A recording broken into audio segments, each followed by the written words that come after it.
14h28, en ce 20 novembre 2015. Aujourd'hui dans l'histoire, notre voyage quotidien dans le temps avec vous, Franck Ferrand, bonjour. Bonjour à tous les deux. À quel 20 novembre allons-nous ? Le 20 novembre 1873, jour de l'adoption du septennat en France.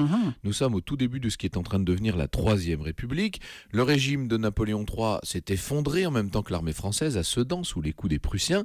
Et après 2 ans pendant lesquels le chef de l'État est M. Thiers, l'Assemblée nationale vient de confier la présidence au maréchal de MacMahon, donc pour 7 ans. Mais alors pourquoi 7 ans ?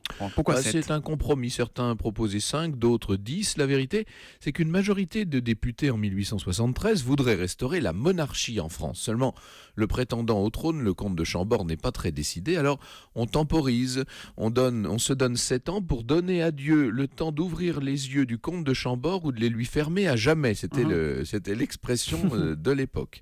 D'ailleurs, on pense que ça va durer 7 ans, mais dès 1875, l'amendement Vallon précise « Le président de la République », et cette fois ça y est, le régime est nommé, le président est nommé pour 7 ans, il est rééligible. Au passage, le septennat est acquis. Et acquis pour un bon moment. Ah oui, puisque le principe va régir la 3e, la 4e République. En 1958, le général de Gaulle ne le remet pas en cause.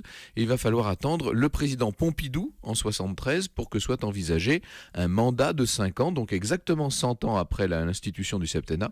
Et puis le président Chirac en 2000, pour que soit adopté le quinquennat. Mais enfin, ça, c'est déjà une autre histoire. L'histoire qu'on retrouve à 14h, vous nous parlerez de quoi ? Nous allons revisiter l'histoire justement en compagnie de Pierre Perret. Oh, ça va être savoureux ça. Pierre Perret au cœur de l'histoire à 14h avec Franck Ferrand tout à l'heure. Bonne journée.